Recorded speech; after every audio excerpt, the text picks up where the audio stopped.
अपरा एकादशी व्रत की कथा। तो बोलिए प्रेम से भगवान विष्णु की जय, माता लक्ष्मी की जय। कथा के अनुसार एक बार महाराज युधिष्ठिर ने अनेक प्रकार के कथाओं को श्रवण करते हुए पुनः भगवान श्री कृष्ण से हाथ जोड़कर कहा कि हे मधुसूदन, अब आप कृपा कर मुझसे ज्येष्ठ मास की एकादशी का नाम और महात्म्य सुनाइए, क्योंकि मेरी उसको सुनने की महान इच्छा है। पांडु नंदन के ऐसे वचन को सुनकर भगवान श्री कृष्ण ने कहा कि ज्येष्ठ मास कृष्ण पक्ष की एकादशी का नाम अपरा है, क्योंकि यह अपार पापों को नष्ट करने वाली है। इस एकादशी का व्रत करने वालों को ब्रह्म हत्या, भ्रूण हत्या, गोत्र हत्या, मित्र हत्या, पर निंदा, पर स्त्री रमण का पाप तथा और भी अनेकों प्रकार के पाप नष्ट होते हैं। झूठी गवाही देने का पाप, झूठा चिकित्सक बनकर रोगियों को मारने का पाप तथा और भी अनेकों प्रकार के पाप अपरा एकादशी का व्रत करने से निसंदेह ही नष्ट हो जाते हैं।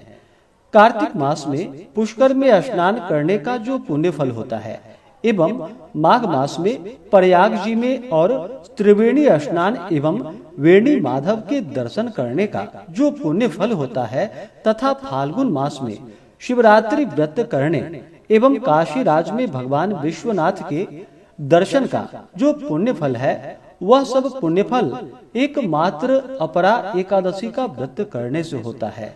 गया जाकर पितरों को पिंड दान करने का जो महान फल होता है एवं सिंहस्थ गुरु में गोमती स्नान का जो महान पुण्य फल होता है और कुंभ में केदार दर्शन का जो महान फल होता है तथा स्वर्ण दान, अश्वदान, गजदान, भूमि दान, विद्यादान, अन्नदान, कन्यादान इत्यादि महादानों का जो फल होता है, वह महान पुण्य फल केवल एकमात्र अपरा एकादशी का व्रत धारण करने से ही होता है। यह पाप रूपी वृक्षों को काटने के लिए अत्यंत ही पैनी कुल्हाड़ी और कष्ट रूपी महान तृण समूहों के लिए अग्नि और महान पाप रूपी अंधकार को नष्ट करने के लिए भगवान भुवन भास्कर का दिव्य प्रकाश है। कहने का तात्पर्य यह है कि अपरा के समान पापों को नष्ट करने वाला कोई भी पुण्य फल नहीं। अतएव पापों को नष्ट करने की कल्पना करने वालों एवं अक्षय पुण्य फल को प्राप्त करने के लिए अपरा एकादशी का व्रत रखना अत्यंत ही आवश्यक है। अपरा की अवहेलना करने वाले प्राणियों को कहीं भी त्राण नहीं मिलता, उसका जीवन एकदम निरर्थक रहता है। इसके विपरीत अपरा एकादशी का व्रत नियम पूर्वक धारण कर भगवान विष्णु की पूजा करने से सांसारिक सुखों की प्राप्ति के बाद अंतकाल में परलोक की प्राप्ति भी होती है। हे राजन, आप तो स्वयं सर्वव्यापक, अंतर्यामी, जन मनोरंजन, दुख विभंजन आदि पुरुष हैं।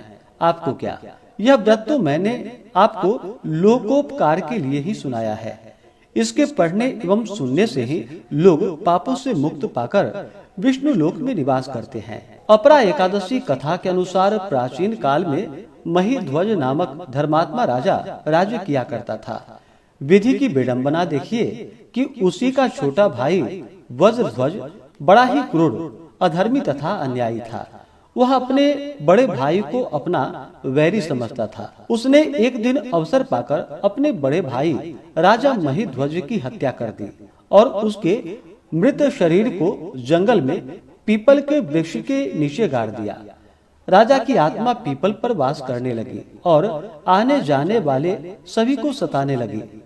एक दिन की बात है कि अकस्मात एक दिन धौम्य ऋषि उधर से निकल रहे थे।